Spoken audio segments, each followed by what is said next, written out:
Alright, I'd like to welcome you to our Initials and Roses video.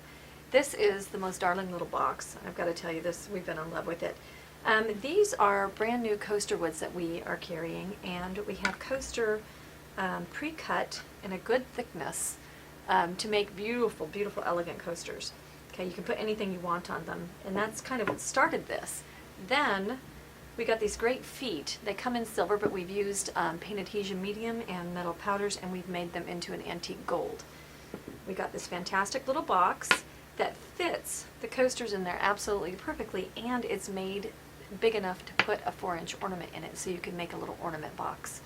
So we've adapted the box by gluing the feet and putting on a little decorative knob, lots of gold powders and leaf put on the roses, of course, and rose coasters, and we have an elegant little jewelry box, whatnot box, coaster box, anything that you want. I hope you enjoy the video. This will show you what you're doing with the roses, give you a fantastic background treatment, a little bit of lettering going on.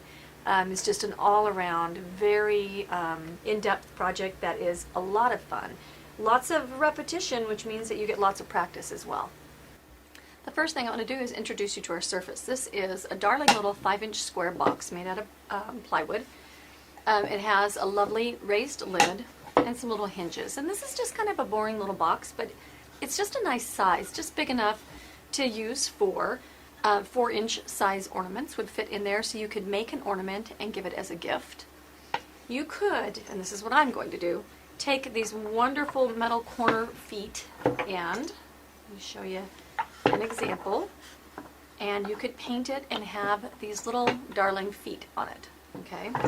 Then next, what you can do is you can take a 4x4 square coaster and you can fit it right on in there, and you can fit a whole bunch of them.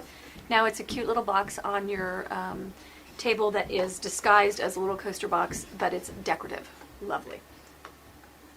Then one of the things I wanted to show, and this to me is fascinating, you can't even see the results almost right now. I took this as an MDF coaster, okay, and I'm kind of sad you can't. Just 2 minutes ago I did this, and I sat down and cleared my table a little bit to film. I took this and I sealed half of it, and I didn't do anything other than seal it, and I used DecoArt's multi-purpose sealer. My supposition was that if I got water in contact with this kind of hard MDF, this is better quality than the inferior quality MDF, but if I wet this, that I would almost get like those little cutout sponge, and I get little raised little globs of bumps. So what I did is I let this dry for about half an hour or so, and then I took it under my sink and I ran water on it for 1 minute on this side without going into this side. I ran water on it, and then I dried that off with a paper towel, and then I turned it over and I ran water on this side for a minute. And that is 2 minutes ago, and I can still feel it's cold in a little bit, like it's been wet, but there's no moisture or anything like that. What shocked me, absolutely shocked me, is look at, there's no difference in the quality of either side. There's no water raised, there's no edge marked, there's no swelling, there's nothing. So this can be used as a coaster set, which is fantastic. I'm really excited about that. I was ready to order plywood ones, which brings the cost of it way up for you. So now we don't need to. And now you can know that if you, and imagine that this was painted, and imagine that you put your exterior grade varnish on here, a couple coats of varnish. Imagine how much more protected it's going to be from the elements, and imagine it's run under running water for an entire minute and it didn't swell at all. So if it's protected, then you are safe as safe can be. So I'm excited about that. The other thing that I'm super excited about is now we have these 4x4 squares of cork. So you can simply glue your 4x4 square of cork on the back when you're done painting, after you're varnished and everything like that. And now you have a completely finished coaster that fits inside our box, that you can fit 6, 7, 8 of them in there. And you have a very quality item that you could give as a gift or have it for your own house. The very first thing that I want to do is I want to pull out my cork sealer. We talked about how these are MDF, but even though running water on them made them, didn't harm them, I still don't want to leave any chances. Anytime you're going to do something with water, you don't want to leave a chance. Okay, so I'm going to put out cork sealer. This is actually what they use for duck decoys. I use it for my stepping stones. They use it for duck decoys to make them waterproof, so that they can lay in water for, a long period of time. I'm going to take my ink sweeper and I'm going to just pull out really nice and not gobbed. I'm just going to tap on all my edges. Okay, this is going to make this neater for me than base coating, because then you get all those drips.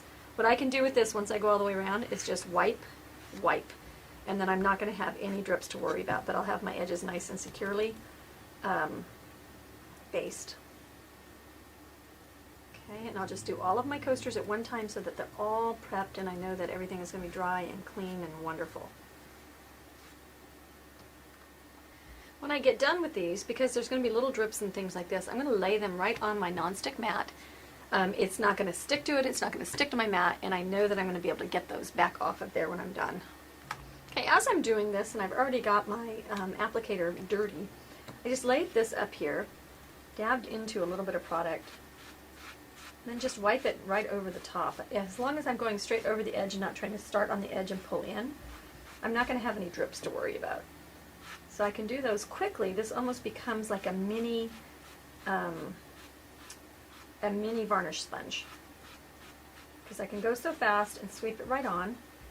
Then it makes no mess, no runs, no drips, and it's really fast, as you can see. I like it.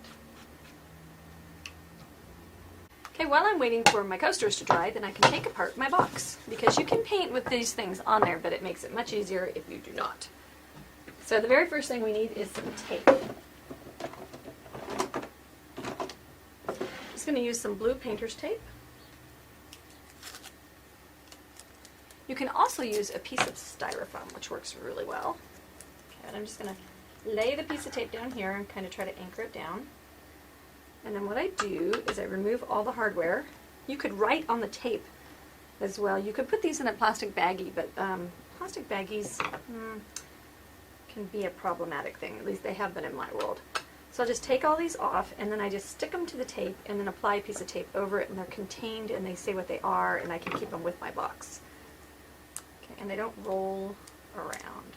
Although if you stick yourself to the tape though, good gravy. Knock it off. Okay, you're only supposed to stick said screws to the tape. Alright, so you remove the hardware and then you go ahead and seal that with the same sealer. It's fine to use that on any kind of surface. The neat thing about it is you don't need to go out and buy a special sealer. You can use this for all your projects. So if you don't want to have 12 kinds of sealer running around, then use the great big guns for them. That's fine. Okay, so as I clumsily take the screws out of here, and so I can do that, and then I can also put my hardware right there. Alright, the next thing that we'll do now that we're all dried is we're going to take our, you can hear the raspiness of this. We've got sanding discs that come in, I think it's 80, 100, and I can't read it, and maybe 300. Anyway, it goes up to, I think, like 400. And so you can start with your roughest when you have something to knock down, and I really don't have anything to knock down. But just a couple swipes and you'll be able to tell. A couple of swipes, moving gradually on, and now here, much different, right? I think I got that backwards. There we go. Okay, so now I have that really nice smooth. I don't want to shine it up like glass, that's not the point. And I'll do that on all my sides. The one thing I love about this kind of burnt edge surface is the edge is so nice and clean and finished. It just feels good, it feels store-bought, it feels quality. Does that make sense? And I'll go ahead and do the same thing to my box, and then we'll get on with our prep. Okay, I'm pretty certain that I'm going to want gold colored feet. These are beautiful, they're silver, but I think my palette's going to be pretty much warm, and I'm thinking I'm going to want some gold color feet. So if you want to change the colors, and these are really nice little metal feet. If you're going to want to change the colors, what you need is a bottle of paint adhesion medium. And where is my rubbing alcohol? So what I'm going to do is I'm going to wipe these thoroughly down to take and remove any oils or anything like that with my rubbing alcohol. And I'll wipe them all down and allow them to dry. This is one of those kinds of things that is best done, whoops, knocking everything over. One of these things that is best done ahead of time so that you allow good curing time. Okay, so I'm going to go ahead and do it at the beginning, get my paint adhesion medium. It dries clear. If I end up not wanting to change my feet color, I can certainly do that. But pretty darn certain I'm at least going to want to brush on some gold, if not make them a gold color. I got my paint adhesion medium. Now this is the kind of medium that you can use when you want to make paint stick to plastic. My pop top here comes in a clear plastic, and I have been using this. You guys have been following maybe a couple of years, and I still have yet to have a chip or anything off of it. And I'm prying open bottles of paint, and it travels everywhere, and it gets dropped on the floor, and blah blah blah. So I use the paint adhesion medium to stick to the plastic, and then you can use it for metal, for soap, for candles. You can paint your candles with it. Any kind of thing like that. Now what I'm going to do first is I want to get the adhesion medium into, I'm using a filbert brush, I want to get it into all of those little creases and cracks. That's going to be where my perilous moment is going to be, but I don't want a bunch of this medium laying around on top. Okay, so I'm using a little bit and getting it in there and treating it kind of nicely. I'm going to let that dry once I get that into all those little crevices. And then I'm going to do my outside with a little sponge dauber, the fingertip daubers, so that I get a good even coat. And I'll just take my time and make sure that I get everything coated nicely, because I don't want any chipping later on. All right, I'm going to use some espresso, and you might think that this is a strange color. I have in mind where I'm going for my end. I want to use some espresso, and I'll tell you why I want to use some espresso. I want to make a crackled background, and I want to use a cream color with a crackle underneath. In order to crackle to show, I need something darker than my base coat that's on top. But I thought about using like the dark chocolate or soft black. Look at how black that is, and then this is my base coat. See what a big contrast that would be? It would look like raggedy lines breaking through it. By having the contrast, and contrast is the difference between the two colors, be less, then what's going to happen is I am going to have a softer, more subtle look to my crackles. Now I know I'm going to put roses like pretty much right smack dab in the middle of this thing, so I'm going to want my crackles to be someplace where they can be seen and not just mess with the rose. So I'm going to go ahead and put crackles in. I'm going to treat these coasters as the same. I think that will keep our lesson easier. If I treat them all as the same, then I'm showing you one kind of rose with one kind of flower arrangement. You could certainly do all four of them differently, and it would be beautiful. So I'm going to go ahead and treat this in a three-way little crackled spot. That's where I'm going to put my cracks. So then on all of these, roughly in the same spot, and I'm using an oval glaze so that I get a really irregular look. And I'm using my paint flat. Variations in this are not going to matter. Oops, see, I brought that way out. I'll bring that one out. And I'll just do all of them at the same time. Okay, I'm going to treat my box the same basic way. I'm not sure what I'm putting on my box yet besides roses. I'm not sure about the form. I know I want a handle up here. So I think we'll treat this as its own separate little thing, and I'll go ahead and give myself some little corners and side effects. Okay, just big enough to be seen, and add a little something to this. I've had a couple of emails from people who think that these backgrounds that I do are crazy, but I really do believe that backgrounds add so much to your finished product. It makes it a totally different look. I love backgrounds. Okay, and I'm pretty certain that I want to do a kind of a curved something with maybe something here and maybe a floor word or something like that, which leaves me open space up here. And we'll go, and maybe up through our floor word. And maybe we'll put a little bit down here just to give the 3 number. And there we go with the 4 number, who cares.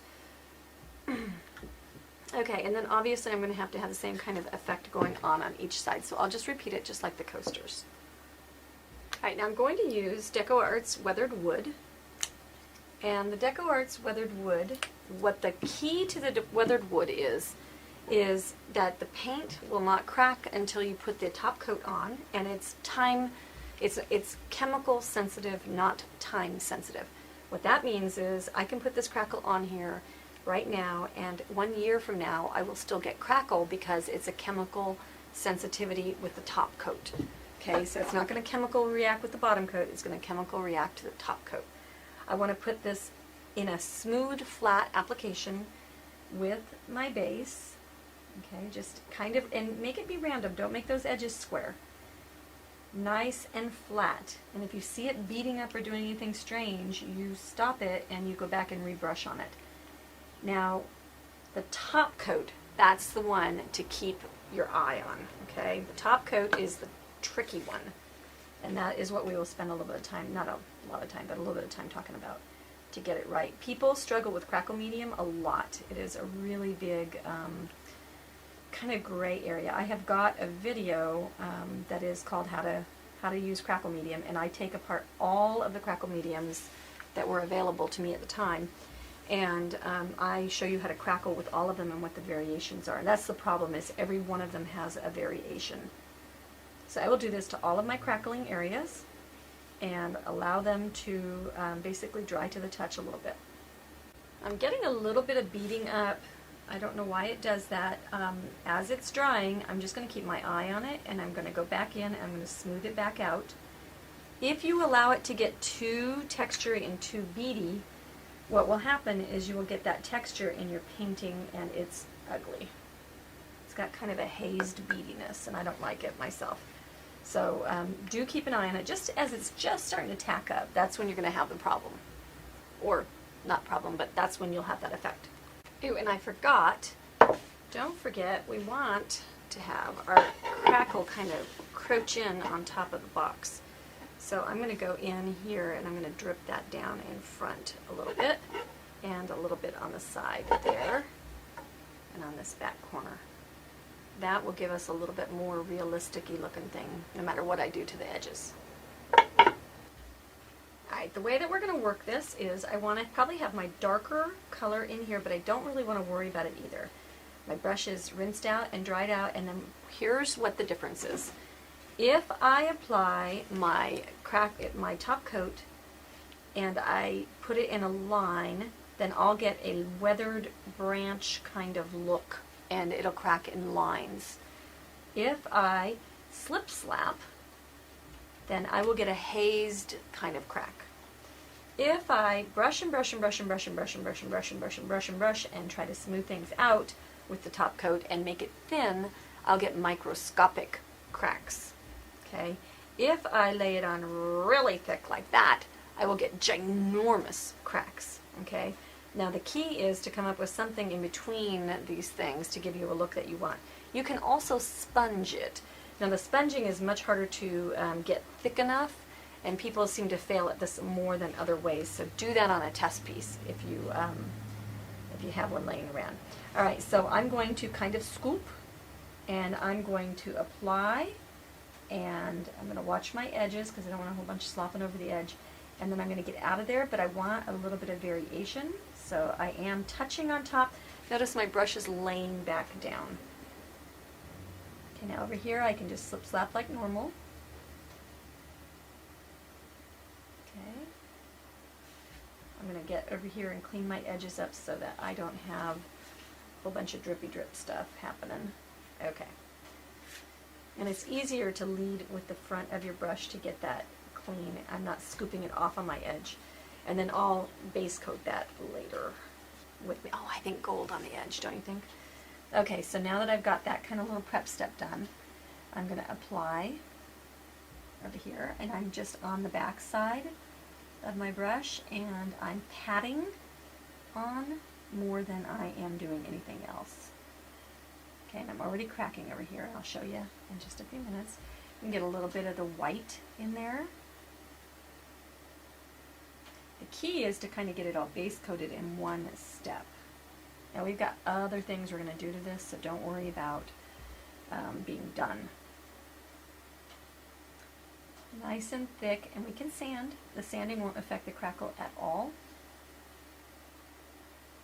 Okay, get a little bit more white in there. Now at this point I don't really know where in the world I've got crackle, except for I can see it. Hang on, I'll show you. I really would like not to have to mess with this again. So, whoops, and see what I just did. Let's get in close and I'll show you what I just did. You can't go back in once you have everything drying, once you have the crackle medium. I went in and I pulled, I touched that area. See those cracks right there already? Okay, and see the dark showing through? That's what's happening over here. But you can't go in and touch that until it's dry. So once you get in there, get out and don't touch it again. Okay, as I'm doing the front side of my box, I always start on the back side, right? I've got a big blob of paint right there, but it's right where my crackle is. I'm going to go ahead and leave that be, and then I'm going to sand it when I get done. I'm not going to worry about unevenness. And look and see how great our crackles are happening. Okay, so just really, really, really cool. I love crackle medium. All right, the next thing that we'll take care of is sanding down anything that seems too chunky. And as I'm looking, trying to see if I see, I really don't have, even the ones that I was concerned with, I really don't have a lot of texture. Interesting thing about paint is it kind of dries a little bit flatter than you think it's going to. But if I'm afraid of a little bit of this texture, I'll use my stronger grit, and I'll just go across, make sure that you're dry. I'll just go across it and knock everything back. You can sand right over the top of your crackle. Don't worry about that. Then brush all your dust off, and you can go to the lighter sanding disc as well. The next thing that I'm going to want to do is spatter. I want my spatters underneath some of this stuff that I have going on. So I'm going to use espresso. I'm going to use my 1/2-inch white Wonder Brush. Okay, I'm going to thin everything to an inky kind of consistency. I'll get out a heavy-handled something, which in this case is a palette knife, and then always test off or get rid of the excess over here on your palette. Never go over here on your piece and spatter. To get control while I'm spattering, I'm going to anchor this piece, and I'm going to put the bristle ends forward of where I want the spatters to land. Okay? This way I can control what I'm doing and get them more kind of in the corners a little bit. Now, if I was worried about the underneath of my piece, I wouldn't want to be running this through the spatters because they stay wet for a while. But since I know I'm going to glue underneath, I don't really care. The nice thing about this non-stick mat is that cleanup is super, super simple. Just mist it with water and wipe it off and all your paint comes off. Okay, as I am spattering, I'm realizing that when I get to my box, I'm going to have an issue keeping my area clean and keeping the sides of my box clean. So what I've done is I've folded an old piece of palette paper in 4s. I'm going to put my box down and definitely stand up for this one because it's, oops, my lid out of the way. I'll do one side, and I'm good to the last side because then I'll have a wet surface. But now I can take this, can flip that over, and I have a clean place to put my piece down on. Alright, next I'm going to repeat spattering, but I'm going to use bleach sand. And I'm going to plunk some bleach sand right down in the middle. Okay, and this, by doing these different spatters and these different levels, and actually I think we'll go ahead and get out some green and spatter some green while I'm at it. I think maybe a little light avocado. Let me test it real quick and we'll see. Instead of doing these all separated, we'll get them all done at one time. And that can kind of be that middle ground, a little bit all over, kind of just touch. What this does for us, if you look a little closer, is it gives you just an overall kind of appearance. And that makes it so that you don't see like, oh, here's a spatter, and oh, here's a spatter, or here's a crackle, and there's a crackle. It's just part of the overall look. Alright, to prep the rest of my feet, I've got the other part is dry now. I'm going to use the jumbo fingertip dauber, so your finger just goes right down here in the end, and I'm going to tap it into just a little bit of the paint adhesion medium. And then I'm going to tap right on top. This is going to fill in the high points. Now I'm getting just a little bit of like a foaming sensation going up and down like that, and I could tap a little bit extra to make that dissipate, but I've already done this one, and the foaming totally just dissipates on its own, so I don't have to worry about that. And you want to tap around the little ball foot and around those little edges. Okay, and then you'll let them all dry. And by the time we get done painting, then we'll be ready to deal with these. All right, I've got just a lot of mess and muss on my mat, getting ready to paint, and I don't want this to transfer itself onto my painting. So what I'm going to do to clean up this mat, and what's neat is this stuff just all scratches right off. But to make it easier and I don't have to scratch, I'm just going to mist everything with water. And I'll just let it, oops, running out of water. Just let it sit there for a few minutes. And one of the things that I like to use is my three-sided squeegee. It's got a rubbery side and a flat side. And I can just knock all this stuff right off, and it's big old crusty, especially these little, the little dots from the spattering.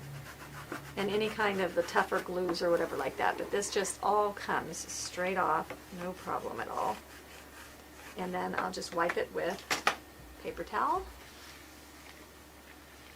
And that pile of goo is gone. Okay, easy cheesy. All right, I've got a little pattern sketched on here. The very first thing I got to do, that I want to do, is let's create a palette. Okay, and here's our dilemma. We have the dilemma of not having exactly the right colors available mixed already in a bottle. You could make them be neon screaming roses if you want to, but I'm not going to play along. So I want to make something akin to, I guess, like a happier color family. All right, so what happens when you use Napa? I've got some test roses over here. When you use Napa by itself, you end up more in this neon kind of pink rose. When I mix a bunch of other stuff, I end up with a red rose. We might talk about that today as well. If I get too towards the peach family, then I end up with a very neutral rose. And what I want is something kind of in the middle. And so this is what I do. I took a piece of the background paper. It's kind of the same family. And I just practiced. I've got this loose kind of rose going on here. I've got this one very glazed. Different color families, different filler flowers. You know, just play. Okay, but I do know that Napa's way too strong. So what I want to do is I want to mix half Napa, half antique maroon. Because I want to bring that Napa down out of the atmosphere. He's just too screaming. It's like a pure pigment color kind of thing. All right, and then let's take just a hint of that mix and put it in with our raspberry.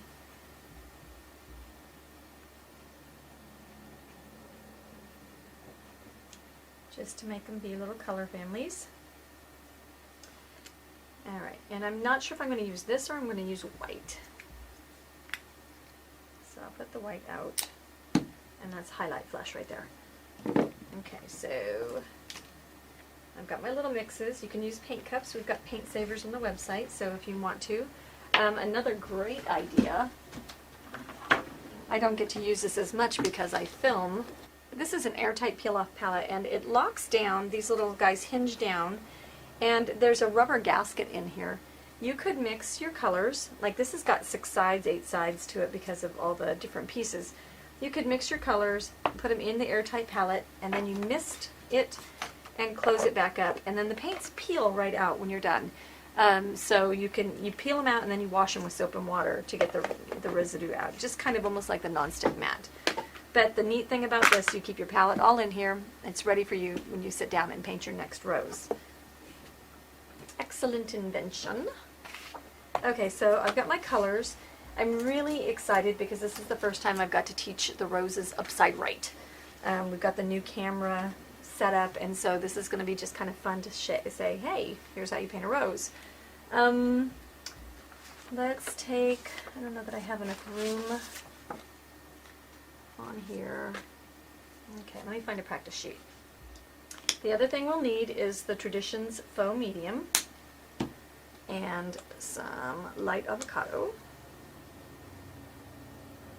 Okay, so the very first thing I'm going to want to do is get my area underneath everything a little bit green. So I'm going to mix my faux medium with my light avocado, and I'm going to just kind of slip slap behind the rose. Okay, And you want that bigger than the area you think you're going to be in. Now, I could wait until after to do this, so don't feel like you do have to do it before. If you're doing it in a logical sequence, that's the first thing that you'll do. But if you're not sure how big your rose is going to be, you're not sure what's going on, you might want to wait. All right, the very next thing that we're going to do is we're going to pick up some medium, just flatten our brush. Notice it's not scoopy scoopy. I'm going to go into my raspberry mix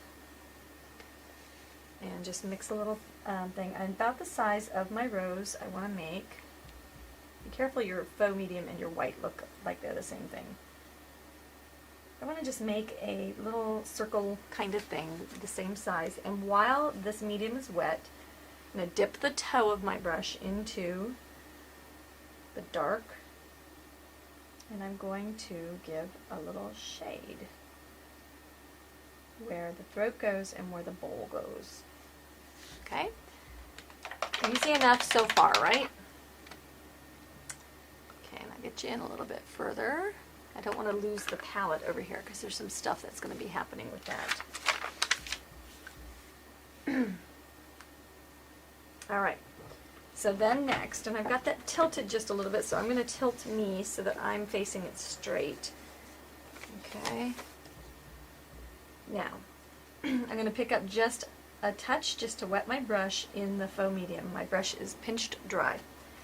I'm going to load the heel, which is the short end of the angle brush. This is Clearly Amazing Angle Shaders. If you're going to do a really bona fide stroke rose, you need a thicker brush than this, and that's the Patty's Favorite Rose brush on the website. This time I'm wanting a little bit more control, a little bit more chisel action. So then I'm going to put the toe into the white, and so that means that I want a thinner brush. Okay, we're going to make a little blending strip here, and I'm just going to reload until I feel like I've got some coverage and some middle tone going. Every now and again I'll flip it back and get it blended on the other side. And I'm going to end up with some kind of pink color right there. Right, and then I'll just keep blending on that same spot. So then what I'm going to do is I'm going to come back over this rose, and I'll reload instantly because I just don't feel like I had enough paint. I'm going to give it a couple, 3 strokes-ish back there. I'm not worried about whether they line up or don't line up. Please don't worry about that. And then I'm going to go into just some more white and keep picking up my colors and keep blending on that same exact strip, the blending strip. Okay. If I want to be careful, if my white gets too muddy, then I need to start walking that way or move to a new spot. And notice that my blending strip is only 1 inch long. It is not 5 feet long. Okay, so that's a mistake I see a lot of times. Okay, now just down from there, not way down, just barely down, and I'm not getting that clean white that I want, so I picked up white and blended. I'm going to give it just a little bit of an inside from the, down from that outer edge action. See how I have 2 layers there. Then I'm going to come and blend over here again, and I'm going to come over here. I'm going to give it just one final little swoopy doopy there. Okay, now I have 3 petals in the back. This back one might be just a little bit high. You want to be careful to keep things kind of squashed. It's going to be more squashed than you think you're going to need to be. And I'm reloading my paint. I'm on my new drag strip. Now I'm going to touch here, and I'm not really going to connect those to anything. Alright, and I'm just going to swipe across, and notice I'm just kind of dabbling at it. Maybe sometimes I'll be strong and swipe all in one fell swoop, and sometimes I might not be. Okay, I had to go get a little bit more of the pink color. So what I'm basically about now is I'm connecting the back to the front. Okay, but before I do any more of that, I want to get a little bit more petal action off to the side. Keep loading my brush, and it's because the brush is thin, it's not letting me get really thick paint, which is what I want to avoid. Okay, and then we're going to sweep it across the front here. Okay, and then this one is the important one, and it's really just a little sideways swipe. Okay, so there you've got the kind of the basic form of that rose.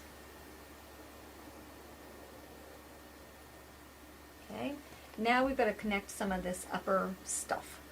I'm going to come over here and do the same thing again, and I'm just going to bring across those little front petals. Okay, and it's just really, the action is simple. It is chop, chop, chop, chop. I'm just doing it not in a smooth stroke.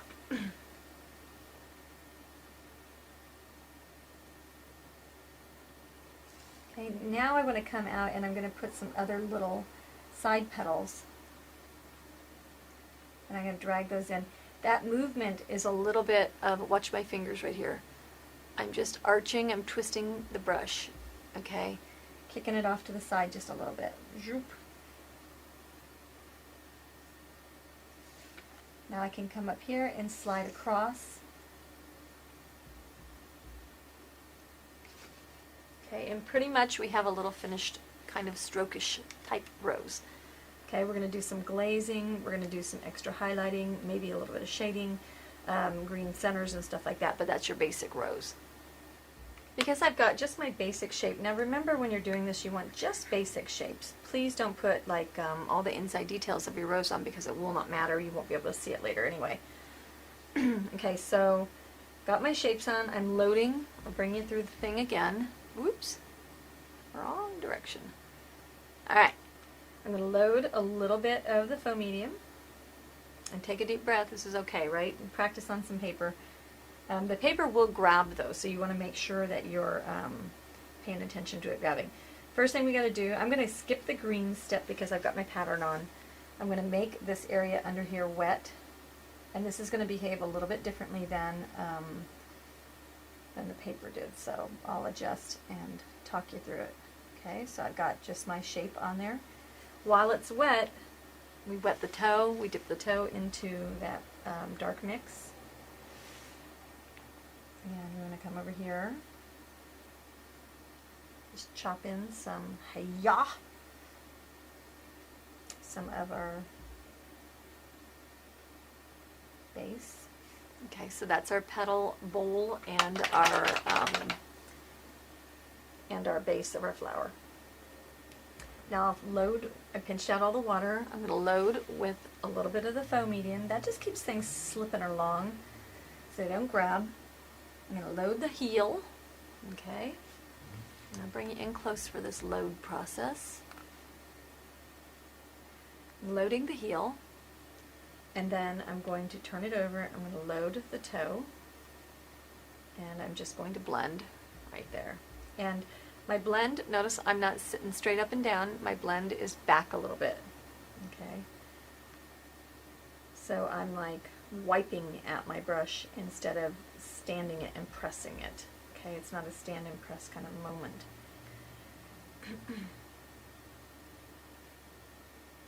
Okay. Now we're going to do the back. I want to be careful not to grow out past everything that I've got going on here. So when I'm doing this, I'm going to pay attention to my back boundary.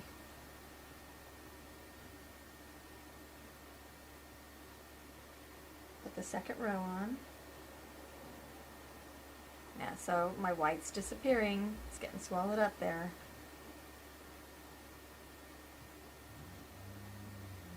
And then we'll just lay that other section right on top. Okay. I'm reloading. It's just a constant little dibbly-dabbly into that. I'm going to come out here, and I'm just going to do that little press and stand moment. That makes it look like there's an extra little set of petals or whatever there. Okay, so I'm going to come around the front of this. And I love that little overlappy thing right there. We can keep that, we like that. And we'll start bringing out some of these side petals. And I'm arching my brush in as I need to. Okay, and then this last one can kind of just be like a little slide in. Okay, if I want to, I can have one more slide in that way. Yeah, the fact that they are meeting and coming together. Let's make them cross over each other a little bit. Okay, I'm reloading. Okay, now what we're going to do is we're going to build the front of this rose. Probably give myself just a little bit more of a strokey stroke thing going on here. And we're going to bring the sides down and give it some more layers. That's within.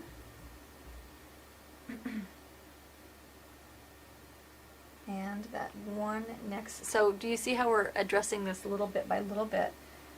And then we're going to bring these little sections in right here. And you can bring in extra little swoopy doopies if you want to.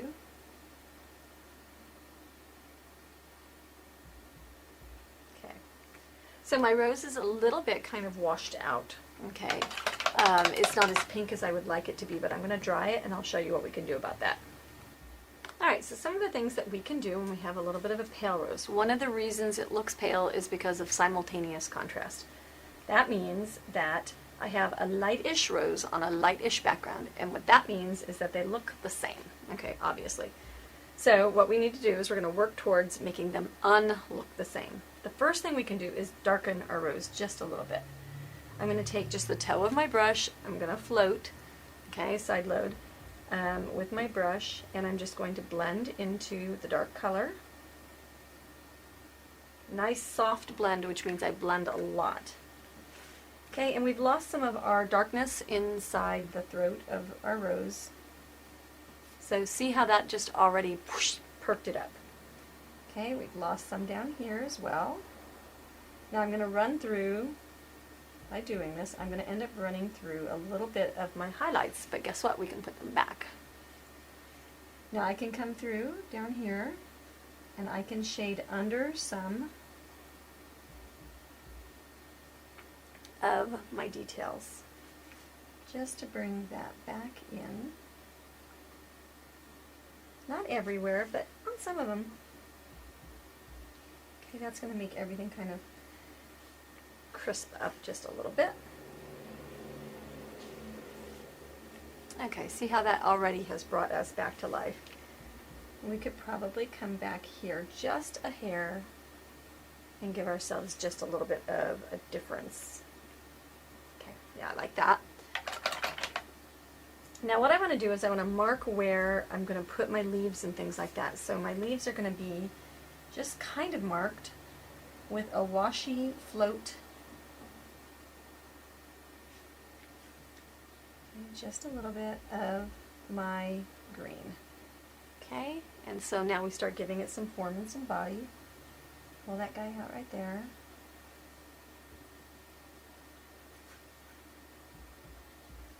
Bring this guy out over here. And the reason I want to do that is so that I don't lose my pattern. Okay, I'm going to pull out my stem. And then this little guy right here comes right up over here and comes out the other side. Okay, so now we know where he's going to go, right? And he's off to the side like that. Okay, so then we want to make our little rose bed, and so the rose bed, so one thing that I think is really hard for people can be that things are a process.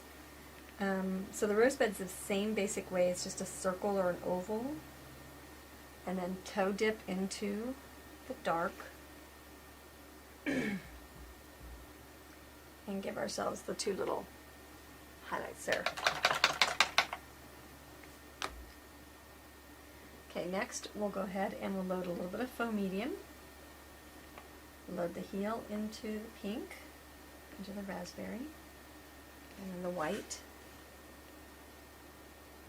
Okay, and we'll just bring that kind of down and allow those two to kind of swoop over each other. Okay, and that gives us a little bed. We're going to take a round and get the sure stroke, or easy, is it sure stroke round? Easy stroke round. And I think we'll switch into our darker green. That's going to screen green to me in just a second here, and I'm not sure I'm ready for it, so I'm going to mix my avocado with my plantation pine. Now this is how you make your little calyxes. You're going to push and kind of wiggle and lift up. Okay, and we'll turn our rose around. And we'll push, and I'm on the side of that rose right there. Can you see that? I'm not completely up, and then we want to bring something up in the middle. And you could have something coming out of the back as well. And you could make that be just a little bit heavier. Alright, and that gives us our little rosebud. Now we can start messing around with what we're doing in the background and things like that. The other thing that we can do is we can glaze our rose. So I'm still thinking it's a little bit pale, it's a little bit not as interesting as it could be. So I'm going to float with a very sheer color off to one side, maybe off to this bottom side right here.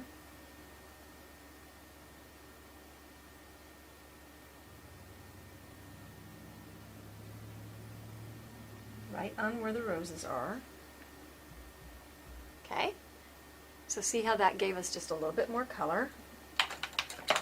And then on the opposite side, I'm going to take a little bit of golden straw.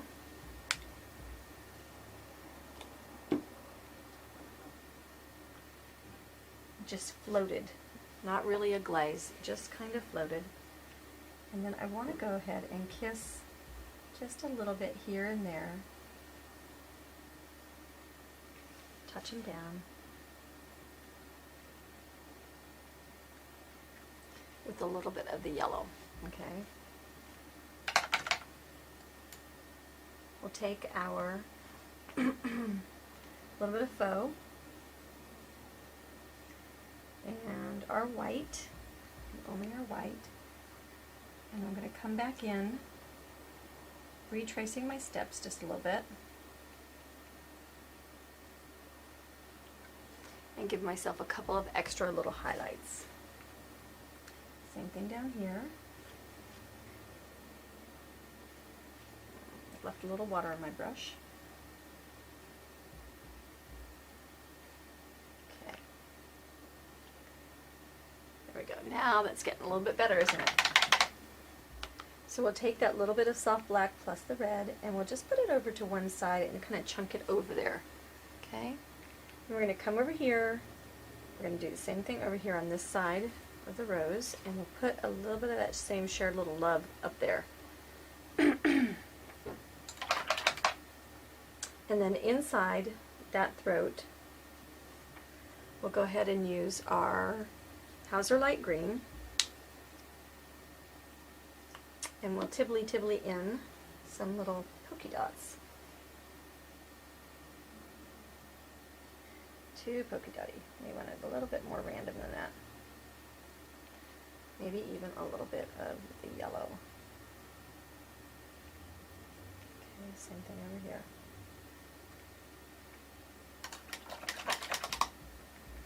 Now what to do about the fact that our rose is still sitting here looking, and you know, I think I could glaze that just a little bit more on that opposite side. I'm really feeling like it could use just a little bit umphier color. Let's glaze under stuff and see if we can pop that out just a little bit more.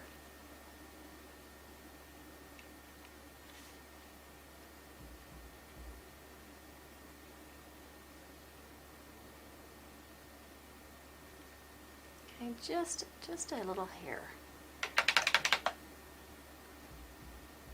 Okay, we'll go in with our green, with the plantation pine. And we'll go ahead and sneak that down and under our rose, giving that just some depth. Same thing over here. And just sneak that out. And this one, I just sneak it across, kind of. Okay, making you dizzy. You've got to turn your rose to the direction that you can see it in, okay? I'll bring my stem down just a little bit darker down here.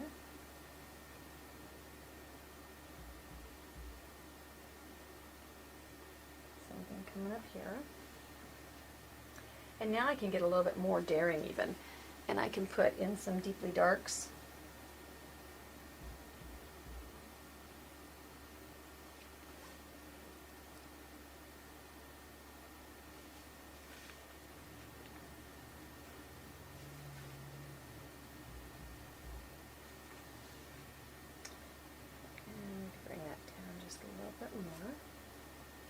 Okay, and we can take and make some serrated little edgy poos.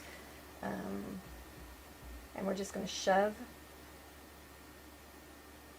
that towards the edges of our rose petal, our leaves. That just gives it just a little bit of serratedness.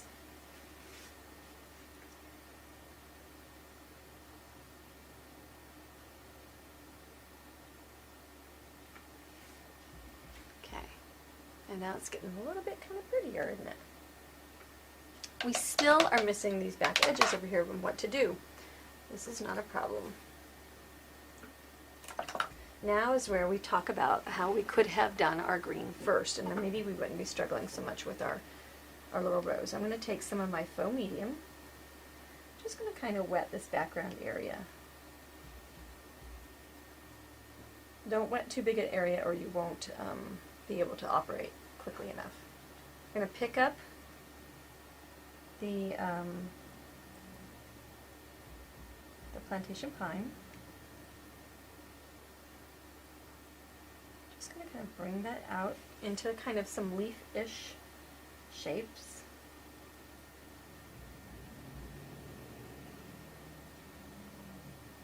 Okay, we can take some of that and maybe a little bit of our soft black.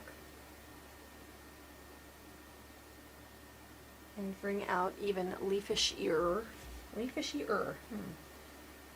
shapes, keeping them soft. And who knows what, you know what I mean? They're like mystery little petals out there. We don't exactly know what's going on. We just know we're in a rose garden.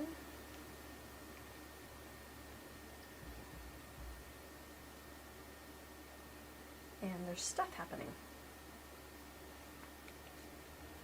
The brighter green will be for the foreground or for the more obvious and stiffer looking stuff.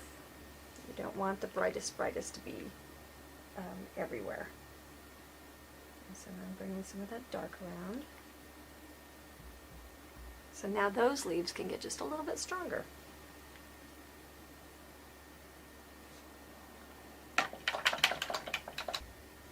Alright, so now I want to add some kind of mystery fluffy filler flower. I'm going to use my filbert brush and my white paint and some faux medium. So let's show you what that looks like. White faux medium, white paint, make a little bit of a little puddle. Okay, I'll come back over here. And then let's bring out, we don't know what this little guy's doing out here, but we're just going to give him some friends. It's got some, you know, baby's breath kind of action stuff going out.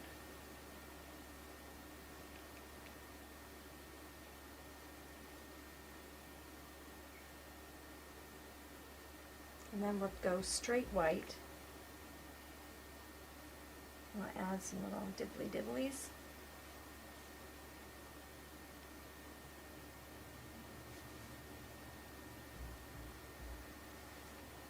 I'm going with the faux medium.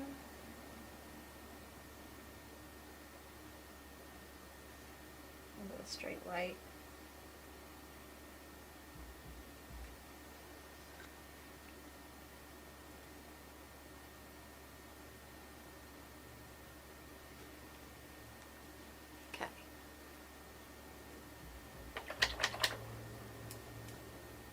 We could give just a little bit of a glimpse or a glimmer of pink, just to have that third thing be pinkish. You know what I'm saying? Just to bring out some pink. We could put a little bit of pink in our leaf.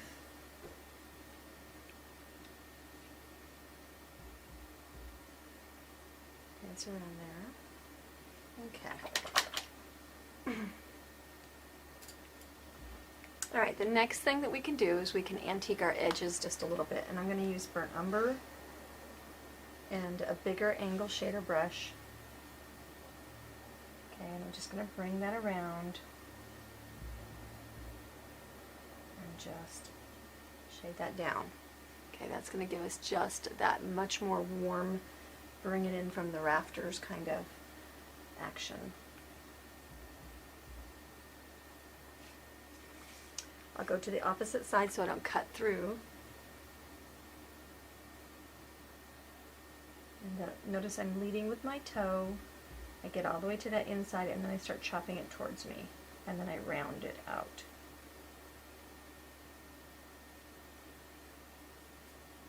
Okay. Now I can bring that in just even a little bit more if I want to. Now I'll have to wait until everything dries, and so I'll get my other sides.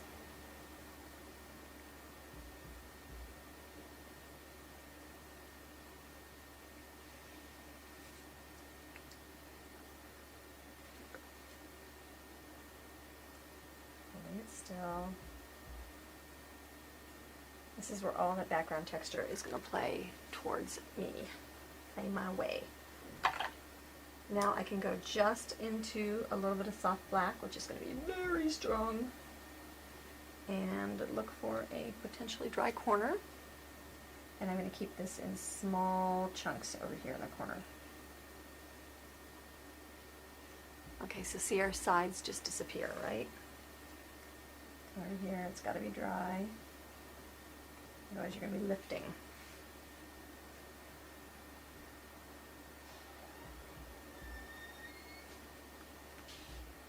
Alright, I've got my little foot here out, and I'm going to get my old ratty filbert brush. And my goal is to create an aged, tarnished kind of gold look to this. So I've got a couple of powders that I've got out with my intention. I've got statuary bronze, rust, and pale gold. These powders come in a little sample set if you're unsure about whether or not you're going to use them. Trust me, you will use them. But you can get the sample set to start out, and then for the ones that you use a lot of, i.e. my gold is almost empty, then you would use more of that. And you can, what's neat about these powders is you can mix them. So I'm not certain that I want pure rust. I think I want something a little bit deader than this. Is the rust color is so vibrant. I don't know if you can see how beautiful that is. I don't want it that beautiful, which sounds really funny, but I'm going to use, actually, you know what we can use? Paint adhesion medium to stick it down with. You can mix this with any medium. Obviously you want to mix it with a clear medium. Okay, now this isn't going to be as obvious because it's cloudy right now, but it dries clear, so these feet have the adhesion medium over it, right? So what I'm going to do, mix my metal powders in there, and I'm trying to come up with something just a little bit tarnished looking, which is, I think, exactly what I've got here. I'm going to do this in 2 layers. I haven't done this before, so we'll see how this works out. So by using the paint adhesion medium, I'm going to be sure my adhesion is adhesing, if you will. Okay, and I'm going to go back there, give it that just in the background, a little bit of a look. This is what I do when I'm waiting for things to dry. Just nudge that around everywhere. If you miss a spot, it's not going to really matter. Okay, and then I'm going to allow that to dry nicely, and then we'll put gold over the top of it. Get down that crack in the middle. If you have some silver that stays shining through, you won't notice it at all because it's just going to add to the layered effect of the feet. So we're going from this to this, and we'll see how the journey goes. Alright, now my feet are dry, so I'm going to put the gold mix, and I think the gold mix is going to be too bright. Now I did use, and I'm going to scare some of you here, not really scare, but I'm going to show you the coaster that I started with. and I had to have a meeting yesterday, so I sat here at the table and painted it and finished it while I was doing this, and that gives me an opportunity to kind of play around with the technique. And so I'm going to take us back to that rose, and I'll show you how I accomplished the rest of this stuff. So I've got this gold that's on there, which is this gold, okay? But I'm a little bit worried on these feet that it's going to be just a little bit too much gold. So I am going to go ahead and kind of bring that down just a little bit. And what I can do, because I have this color out, I'll just go ahead and pick this up so it's a little bit of both of them. I just want to tarnish that gold just a little bit.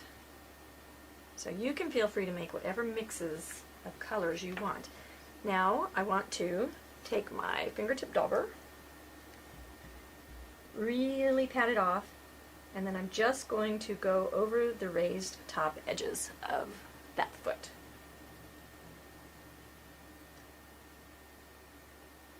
I don't want to press on it, I'm just skimming the top. I'm going to do the whole foot.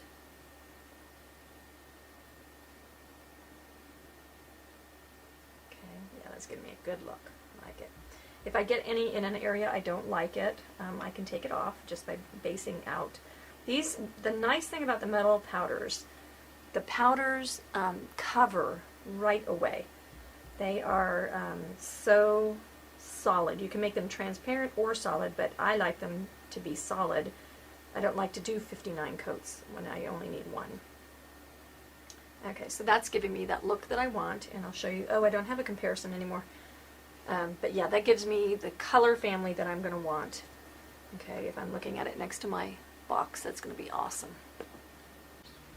Okay, now on the one that I finished in my meeting, I have a little bit of a blue filler fluff flower, blue, white, pink, whichever colors you want to do. That's going to be medium,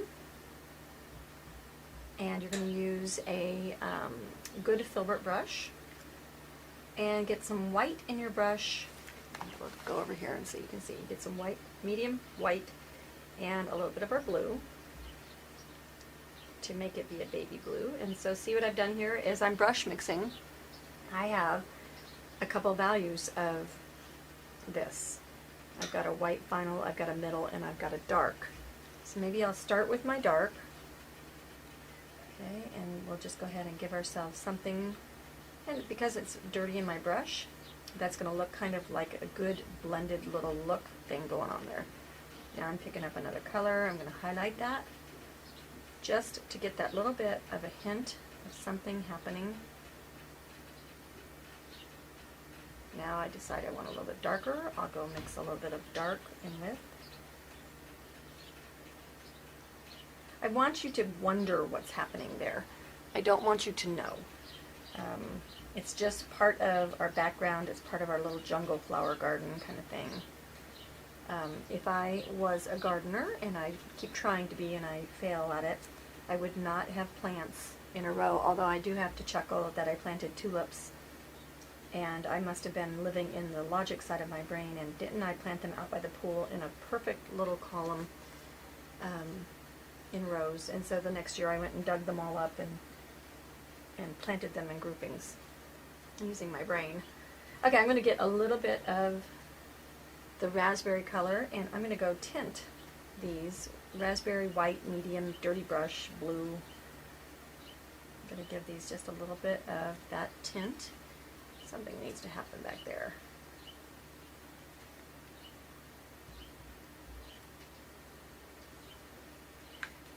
Okay, something still needs to happen back there. I just don't know what. Maybe off to the side a little bit more.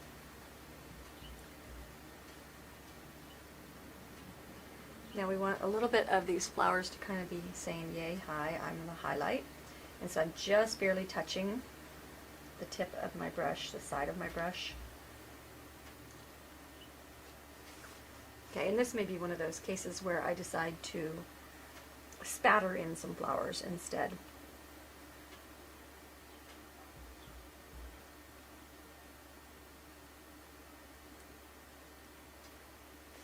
Yeah, I think that's about it. Okay, so we are about ready to finish this up, and we are going to float our edges. I'm going to get out a bigger oval. Let's see, this is a Clearly Amazing angle shader, I think, is where we're at. I'm trying to get all my brush names straight. Okay, we're going to get out espresso. First float's espresso. You could do this with medium if you wanted to. I don't think, it's not a very particular kind of thing. Use your fingers to blend as you need to.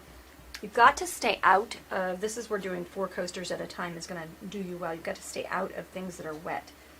I'm going to come across, and I need it wetter.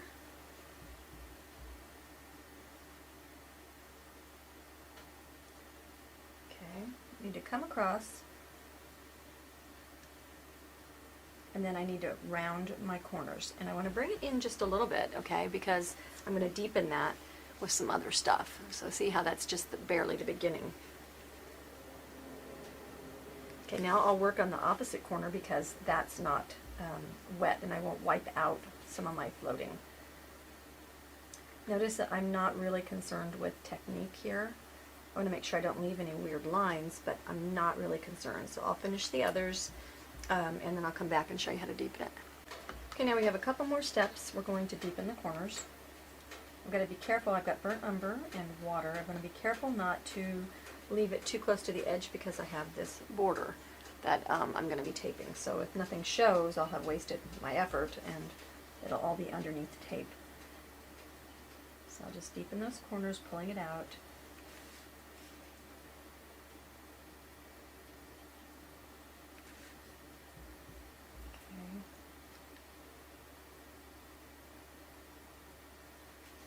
And then, let's go in the same direction here. No. Okay, and see, we're getting there. Almost there. Okay, the final step, nope, I gotta wait until it dries. Okay, our final deepening color is gonna be with the Napa color. I'm gonna want this fairly sheer. I could soft black this too if I really wanted to bring those corners down. I want just a kiss of that red in the corners. I could do it after. You definitely can do this whenever you want to. And we may end up soft blacking. But we want that little kiss of rosiness going on. Very, very sheer float. So what that means, see if you can see the difference here. This is my brown float, and notice how almost solid base coaty it is. On this one, notice that I have barely any paint and I'm totally making it very sheer. Okay, so you really, and this is what happens to your paint bottle when you knock it into your palette. Okay. The uncontrolled stuff laying around on tables is the biggest accident provider I've ever seen when I'm teaching classes. Same for me. If you, and I've got my bucket, and I just get to the end of the projects and I forget, I've got a bucket to put my paints in, that's there, but then what I have is I have this entire pile of paints behind where you can see, and I pushed my palette forward and knocked everything into it, and that is when you drag your sleeve across your palette, same thing. Keep your palette to the, let's talk about this for a second. If you are right-handed, keep your palette here and keep your water basin right up here. That way you're never dragging things across your project. Okay, so good table setup is a really, really good thing to practice because it'll just ease your frustration. Okay, and if you don't have the non-stick mat, then using a kitchen towel for your area to keep the mess off, and then you can throw it in the washer, is a really good tip too. Okay, as I'm looking at my 2 roses, I've got all my deepening done, I've got all this other stuff done. I do think that we'll deepen with soft black. I see one thing that's bugging me a little bit, and I'm going to talk about that in just a second. So the soft black's going to be like a swipe, swipe, swipe. So that'll be corner swipe kind of thing. And maybe not quite dark enough. When you go to make a wash of something, you'll quickly see, you'll learn a lot about color that way by how sheer it is. Okay, I don't want this to get too dead, but look at the difference between the two. It just gives it that one more level of deep. And then that gold next to that soft black is just going to absolutely grace it. It just, the contrast between the two of them is just perfect. Just adds a sparkle. Okay, so what I was saying earlier was something is bugging me about my roses. Okay, about one rose. Notice that this rose is deeply shaded on that side, or deeply glazed, and notice that this one is white all the way around. In my personal humble opinion, I prefer this look more than this look. And then on my original, notice that I've got basically the same thing happening. This just looks a little floatish. So I'm going to get my glaze of my red. I'm going to go into the mix, the red mix, a little bit. I don't want it glowing, glowing, glowing. You get a wash of that Napa red on a pink surface with white highlights, and you will have electricity happening. Okay, so now watch what happens. Get me going on my right angle here. I'm going to lay my brush down, and then I'm going to just deepen that side. Okay, what do we think? I like it much better already. I'm going to deepen one side of the throat, and maybe even sneak a little bit up there into the back. Okay. Now we could, I see on this one I've got a little bit more with white highlights going on. Maybe I'm liking that as well. So I can go into my medium, into my white, and I can turn these so that we can see them. I've got to get the right angle kind of going here. So I can come back across here and make a line. How about that? Okay, so we don't like the line. This is when our magical little cute tips come in. Look at, these are so different. Look at the sharp points on the ends of these Q-tips. They are super duper wound tight so they don't unravel, and they're super pointy, so I can go right where I want, and I can get exactly what I need off of there. Okay. Now, a little bit more blending time. I'm going to turn my rose, give a couple little highlights to the front. A little bit more time blending, yeah? Okay. And then I can go in and I can just give a couple of petals so a little bit more life. And I ran out of medium.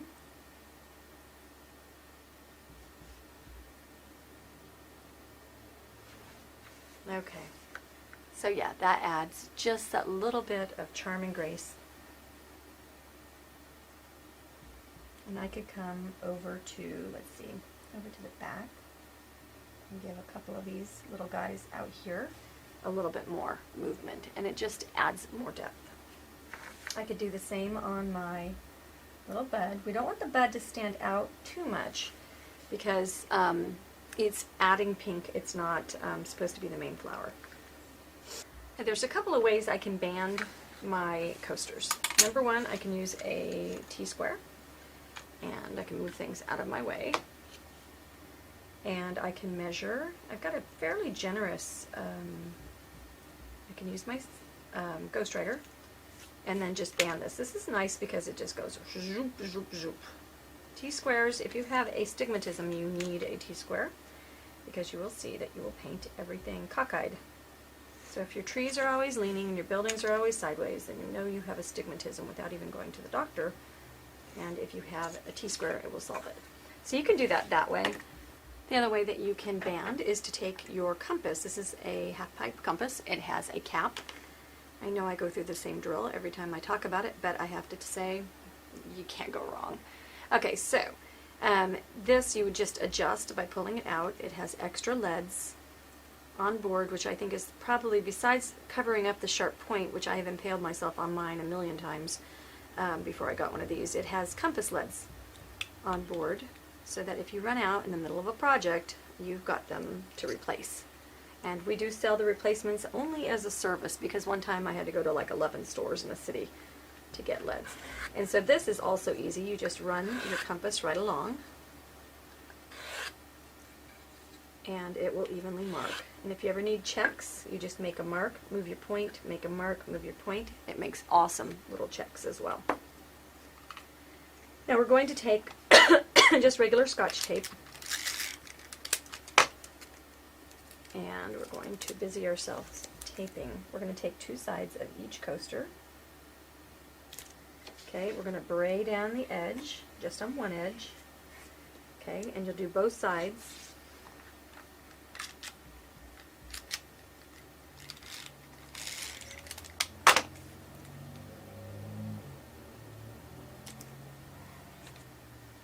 Okay. Okay, I'm going to use Duraclear Gloss Varnish, and the reason I'm using Duraclear Gloss Varnish is because it is a polyurethane. When you want to avoid moisture problems, then you're going to use something that doesn't react when water gets on it. It's meant for outdoors. It will keep your stuff outdoor safe. That means it'll keep it coaster glass safe. Okay, so I'm going to take out my gold powders.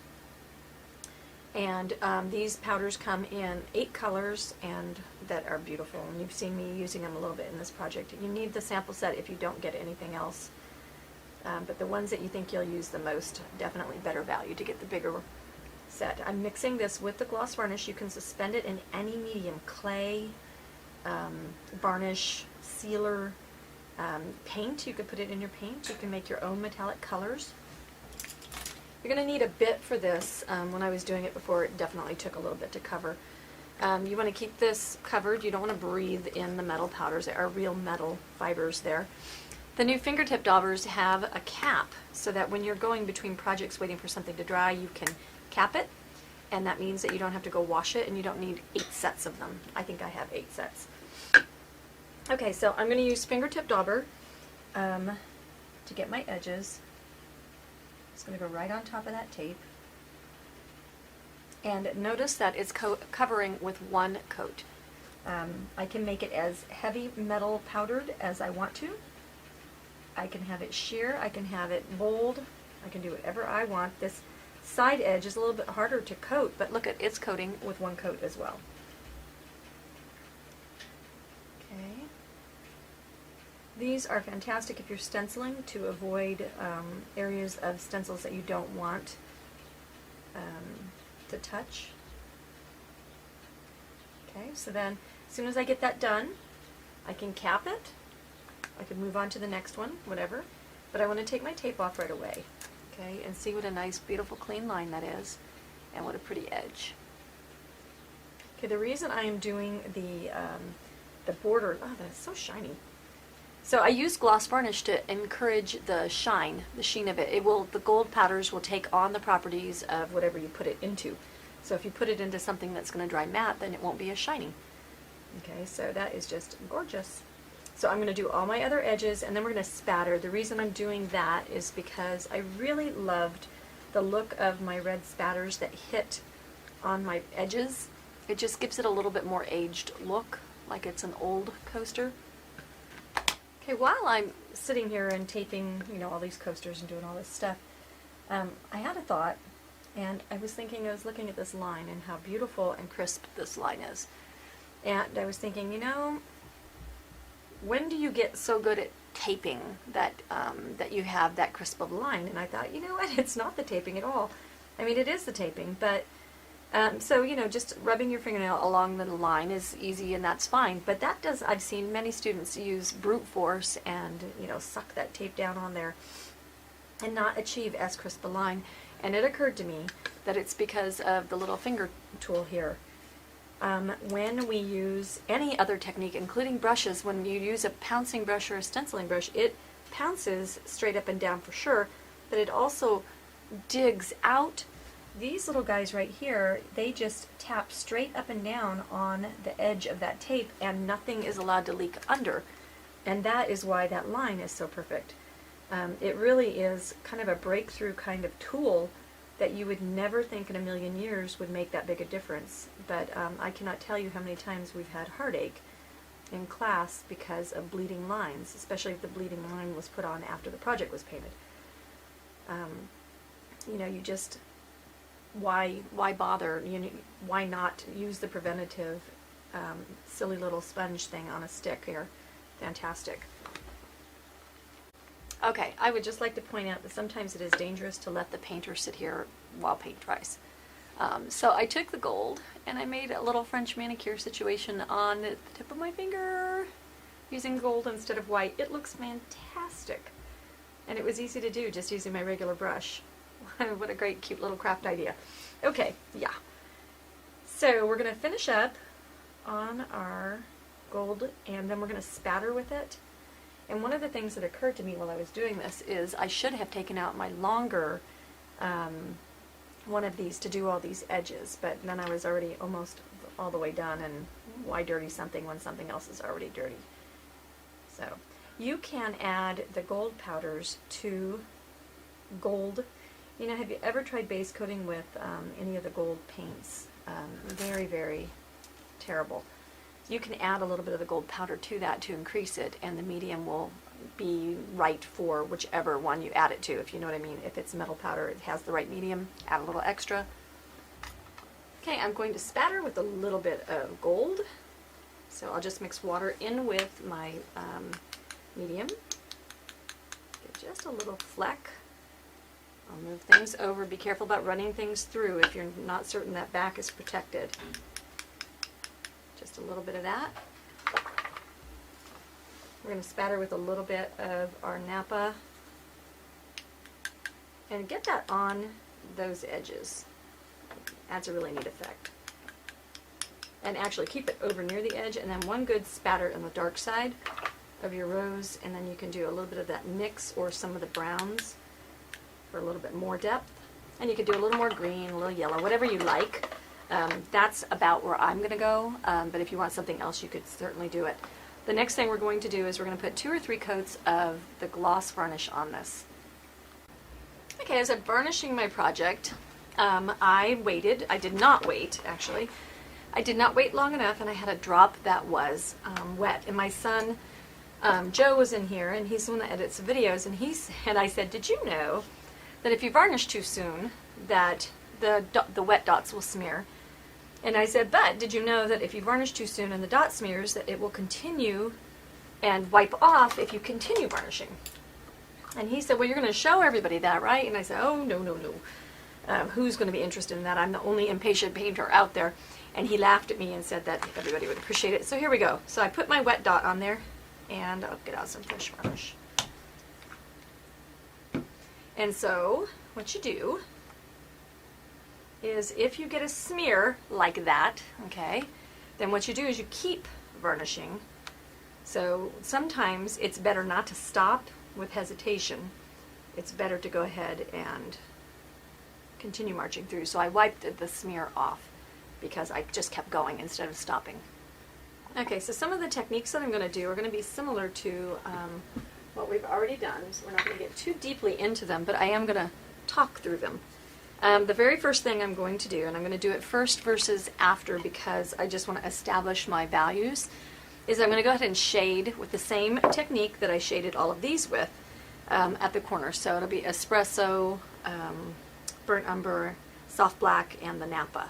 And so I'm going to do all of my corners going on all the sides of my box. Okay, I've got my box all gold leafed around all the sides. I've got my roses started. They're going to be the same as the other. I'm going to put an initial here, and I want to show you, we played around quite a bit with this box. One of the things that we toyed with was putting another coaster, but not a coaster, but like a riser on top, and the effect of having that extra step is kind of really cool. So you can order these extra on the website and do that if you'd like to.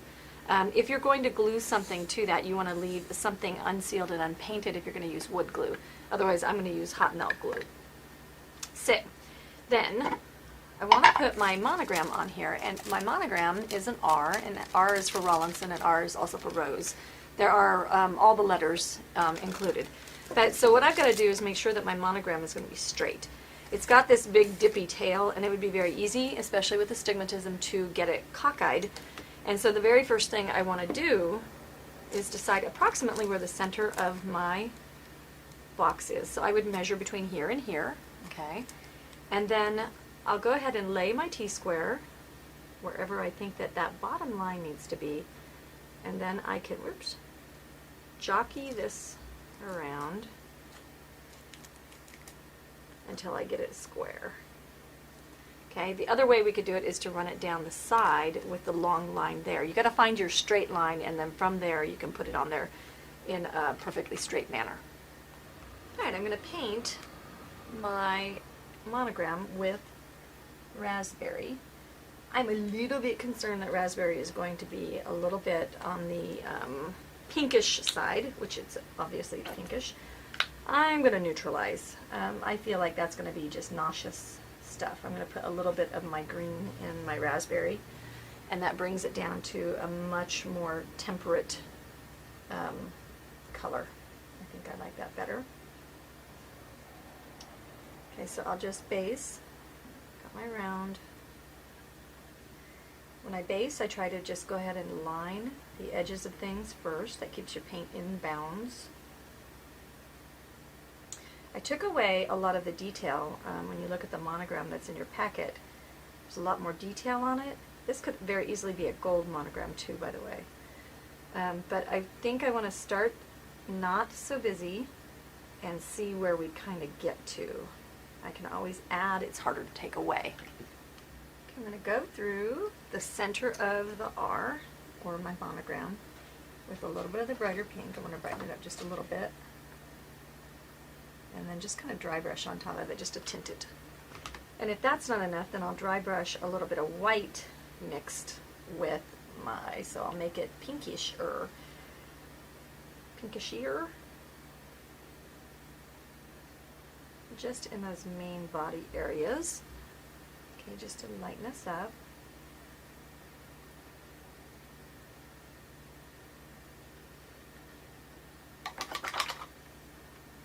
Okay, then we'll go with a little bit, this is when, clucking means I'm trying to figure stuff out. Feel free to use whichever noise sound effect you need. Alright, I'm going to shade the top and the bottom with the dark mix. And, okay, so what do you do when you stained your piece and you go out of your lines just a little bit? You pick up the micro eraser, which is this microscopic little eraser that clicks. And of course, the longer I talk, the more my paint is drying. But if your paint is fresh within just a few minutes of drying, you can wet the end of your eraser. I'm going to just give it a little lick there. And I'm going to erase my paint. So when the paint is fresh and the eraser is wet, you can erase paint with this. I could erase this whole letter if I wanted to. If your paint is cured, obviously, then you can't erase it. But also, if your eraser is dry and your paint is dry, then you won't have any lifting or erasing or anything like that. Don't ask me what caused me to try that, but boy, is it a mistake saver. So you can clean up around all your little edges. Okay, so I'm also going to shade the bottom as well. I'll probably need my eraser again. You want to turn your brush to the angle, but then once I get to the end of the letter, and I can save myself a little step without erasing and use the Q-tips while that paint is wet. I can just count on Q-tipping it. Okay, so bring that up top and bottom.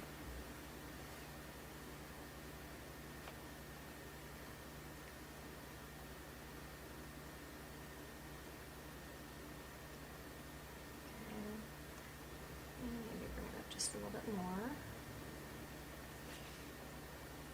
and around the corner. Okay, so that gives it just a little bit of weight, and now I think we'll get out some maybe soft black.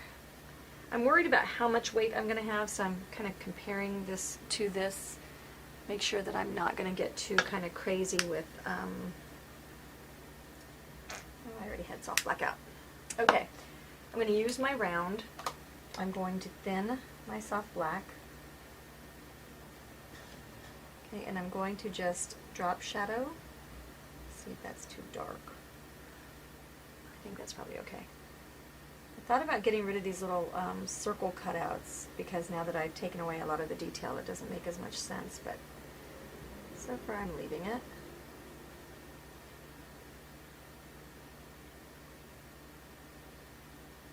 Do everything on the same side, so even when it curls up like that, then you do it on that same side right there. And then we'll do the same thing with these little cutouts.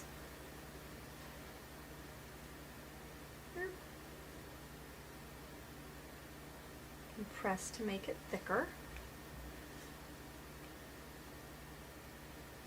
And then we'll go underneath. This is one of those times when it's more awkward to paint this because I'm up on the edge of this box. Okay, that makes it not as easy to paint. Okay, then I'm thinking I'm either going to need, I don't know, some greenery or something like that to finish it off. It's got a little bit of an effect. I've got my roses started over there. We'll see. We'll see where we go. I'll finish my roses and we'll go from there. Okay, I've got my R and I don't have any idea what I really want to do, so I'm going to put some vines. I think I want microscopic rose buds, but I'm not sure yet, so we'll just keep kind of stumbling along with this. I think what's going to happen is I'm going to have just a little bit of vining twining going on. Wiggling my brush so that it randomly does what it's supposed to do.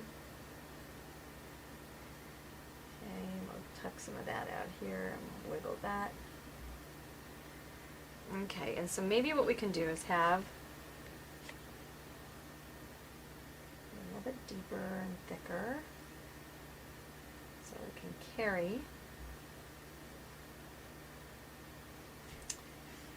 Okay, so let's go into the medium foliage green, and let's go ahead and, with a little bit of medium, that's too dark.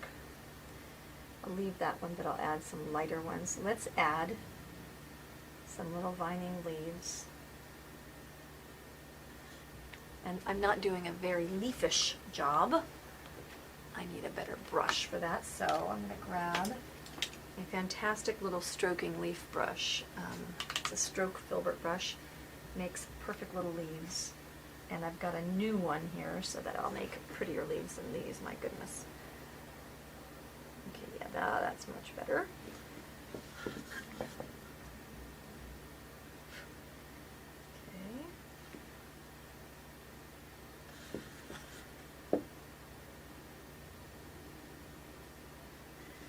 Just ever so cute, dainty little fluffers. Okay. Now we need to plunk some little rosebuds on top of that. Now what this is going to do, the green is going to give us just a little bit of that color family that we've got going on. And now I need a really tiny, really tiny, and thankfully they make such a thing, angle shader. Okay, so now we're going to load the toe with the white, the heel with the pink. We're doing exactly the same thing, and I just ran the pink straight across the tip of my brush, and I'll blend. This is the hardest thing about this, is keeping the brush loaded. Alright, so to prevent the brush from losing the paint, okay, so you've got to load it at its right angle. I was having a problem. I was having to dig. My paint started to dry just a little bit. So I have to chuckle at this angle of loading. So I had to wake up the skin of my paint and de-skin it. So I flipped it over with my palette knife, and that helped a lot. Okay, so this is just going to be doing the roses just like normal, except where they're going to be teenier. And what's great about that is they're going to be a lot less detailed. Don't forget, we can wash them with that Napa when we get done. Okay, now we're pink rose on top of a little pink R. Okay, so and there's our first little bud. Now we'll flip one over this way. Now I'm going to be a pink rose on top of that light background.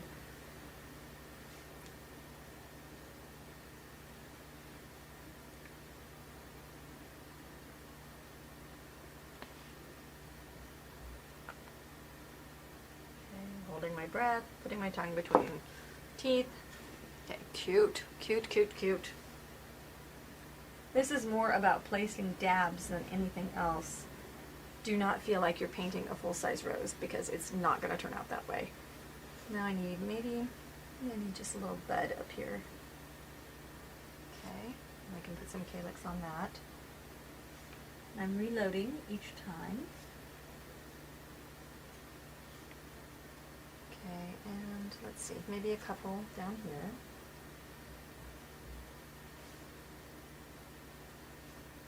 So just a little sideways swoop coming around.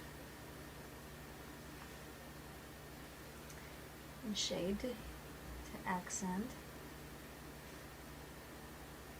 The neat thing about painting tiny is you don't need half the detail. Okay, and I think that's enough.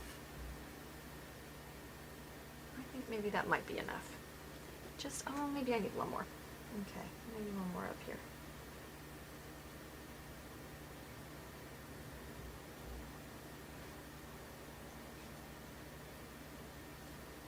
Give it the little dashes in there. Yeah, like that. They're in 3 spots, kind of. That's better. Okay, now let those dry, and then we'll play with them a little bit. Okay, now I'm putting a little bit of my dark mix in my background, and then I'll just rose color it up just a little bit. Now, one thing that we haven't talked about is the use of this box. This is a fantastic coaster box, fits all sizes of these coasters, but it also fits a 4-inch ornament because it's a 5-inch box. So imagine making a beautiful baby's first Christmas ornament, and you put the lace ornament inside, and then you can gift it in this wonderful box, and it is a keepsake all the way along. Okay, now I'm going to go over on the far side of my little rosebuds and glaze them. Not too dark, just to give them a hint of something going on. I'm going to take my green and I'm going to do the same thing in the background with the glaze. Give a little bit more body to our vining. Maybe share the love over here just a little bit. Okay, and I think while we're at that, I think what's going to happen is I'm going to have, the center is going to get this little knob, and I've painted its little foot thing here with the gold, and that's going to go like that. So I think what I'm going to do is go ahead and start. I'm going to put some corner greenery, and so I'll just go ahead and start smearing around some of my colors now. Smear is such a good word to use. Very classic. Oops. Okay,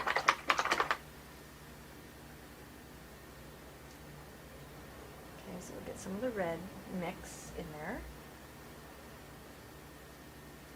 Just really randomly placed, just to diffuse the eye and say, I wonder what's going on. Okay. Carry our colors around. Did the same thing on our box with our rose. Okay, so we've got that one over here, we've got that one over here. This still is a little bit bright to me, so maybe what I need to do is knock it back just a little bit more with that red.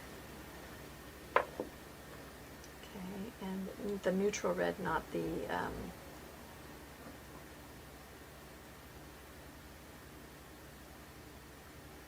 maybe a little bit of even soft black mixed in with that.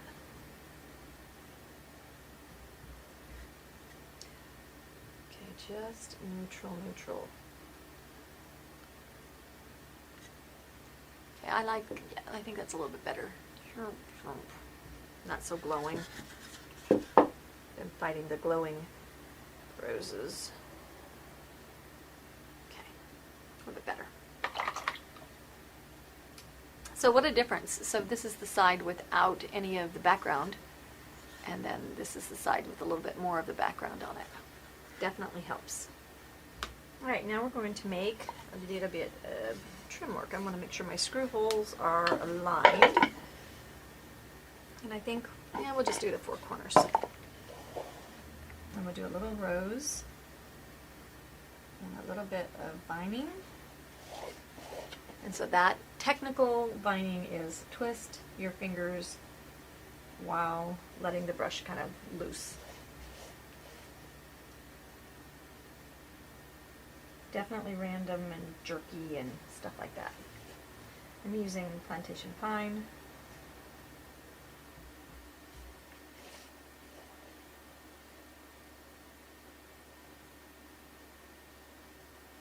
Okay, now we'll take that and we'll go in with our little bit of medium and our good little vining brush. And we'll make some little trailing leaves.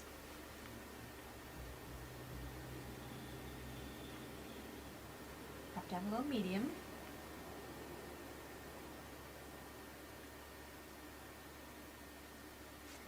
I like them in threes.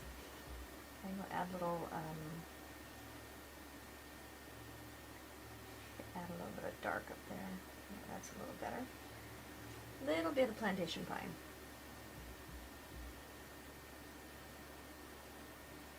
Shows up just a little bit better. Go back and do those. You can tell there's something else going on. Oops, way too much stuff in my brush. A little bit of medium, not the whole jar.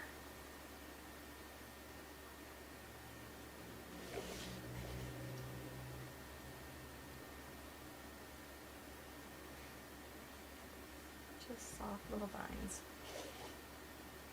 Okay, now the trick is going to be that I want to paint a rosebud in the middle of this, but I don't want it to be huge, and I'm using the same size brush as Big Rose. So I'm going to use less strokes to make these little buds. Okay.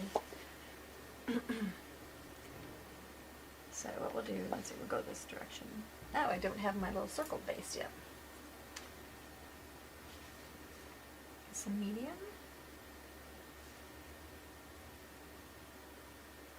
And I think we're going to end up needing to do these, and there's a bud, and there's a bud maybe. And then we'll shade.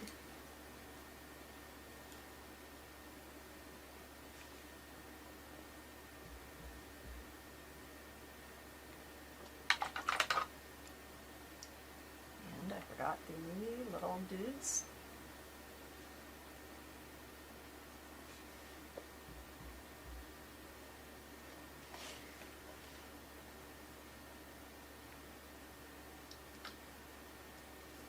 Okay, now I'm going to go ahead and do the other ones because I need to wait for those to dry. Okay, unfortunately, I'm going to have to use the microscopic brush to paint these. I don't think there's any way around it.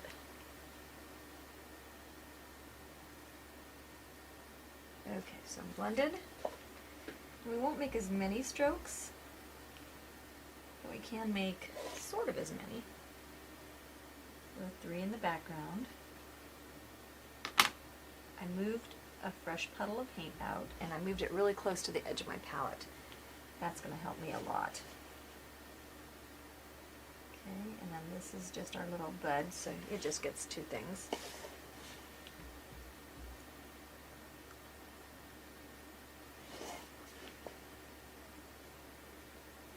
So you can go rose crazy in a pretty quick hurry here.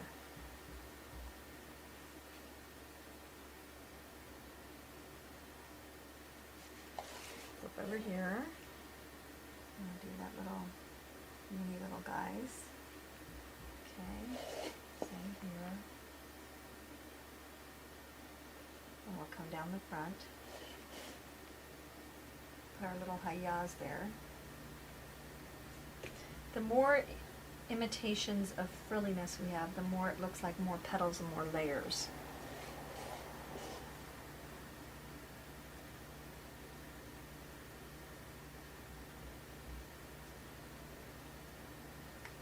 All an illusion. Okay, and that guy's not going to get his back petals. Are you getting dizzy yet, huh? Okay, so we've got our front petal, so now we could go one more row of front petal if we wanted to, and then we're going to go side petals. Outside petals.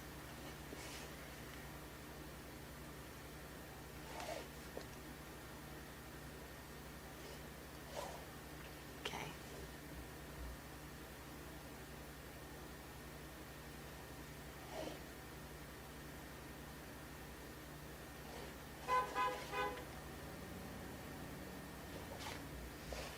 Alright. I think I'll finish this one and quit flipping the box around and making everybody dizzy.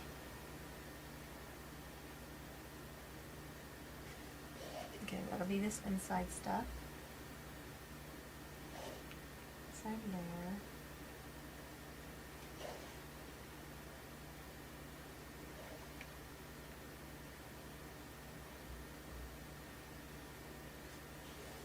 Okay. Now I need to add my greenery, and I'm going to shade, and I'm going to do all the same steps that I did to the other one.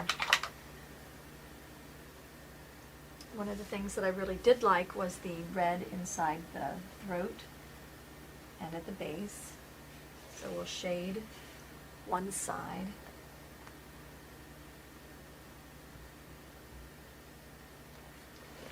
Same over here.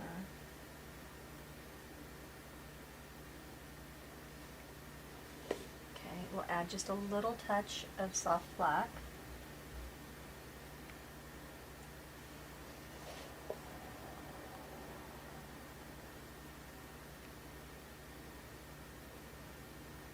Okay, that just gives it that little bit of depth. See, are we dry? And then we can shade or glaze that one side.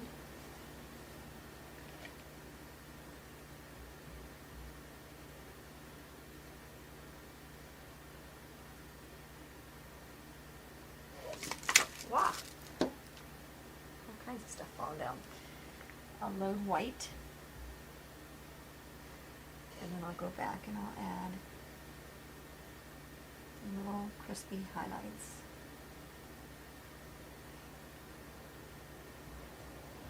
Okay, and we have fluffy little roses.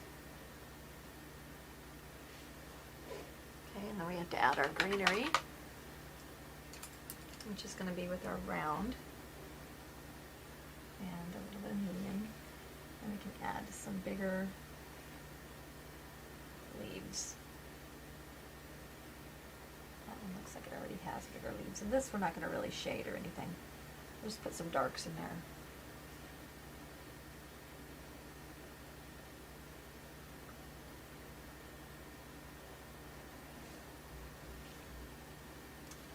Cute! For some finishing touches, let's find the center of our box. Oh, you know what? This isn't a 5-inch box. This is a 4.5-inch box. Okay, so I'm going to use my Ghost Rider. There's the black lead. So then it's obviously not going to be 2.5 inches to equal 5. It would be 2.25. Is that right?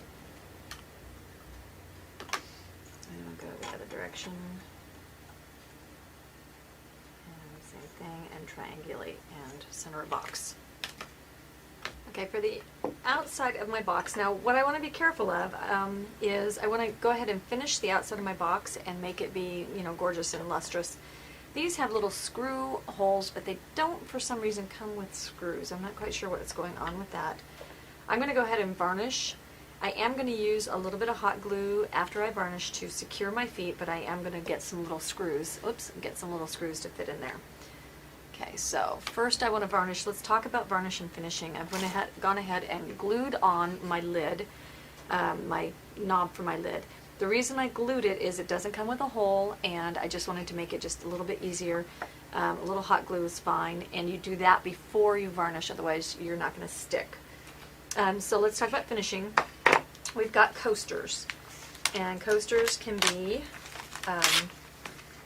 sticky because of the fact that you want to make sure that they're going to be waterproof or all that kind of stuff. So what we're going to do is I've already got varnish on here. I've got gloss varnish, gloss urethane, polyurethane varnish. I would do 2 or 3 coats, okay, and do smooth. I wanted to let you know that if you ever need to make sure that your varnish is going to level, put a couple drops of extender into your varnish, and it will take longer to dry, but it'll dry perfectly level, which is a really nice effect. Okay, we're going to take the Clapham Salad Bowl Wax. What's fantastic about the salad bowl wax is it's actually like edible. This makes things food safe. All right, so to make these, we don't really need our coasters to be food safe, but if you were doing a tray, you might really want that. All right, so I'm going to take, and I would do this over my entire surface only because the finish is so nice. If you only knew how nice this finish was, when you touch it, you know. Okay, so you take just a little bit. I've had this jar going for a long time, and I use it for faux finishes too. And you're just going to buff on an even coat onto your piece, and you're going to set it aside and let it dry for a day or two. And it'll kind of feel like maybe it's dry, but it won't quite be dry. Set it aside, and then at the end of your drying time and curing time, then what you'll do is you'll take some steel wool, the 4/0 steel wool, or paper towel, or old t-shirt or something like that, and you're going to buff it to a beautiful finish. Okay, and that is going to make it so that it repels water and all that kind of stuff. That is why I would use it on this. I would use it on trays to make things food safe, so or bowls and things like that. Okay, so we're going to do the same thing with the outside of this. To get our coasters onto the bottom of our piece, I'm just going to hot glue. Now I've got this sealed. If I didn't have it sealed, I would use wood glue. But because I have it sealed, and I wanted it sealed to make sure that I don't have any issues, and we're going to move kind of quickly, then I'll just hot melt glue. What kind of glue am I on? Okay, and I'm going to center this puppy right over the middle and make myself a little coaster sandwich. All right. And that is a beautiful little coaster. Love it. It looks awesome from the sides.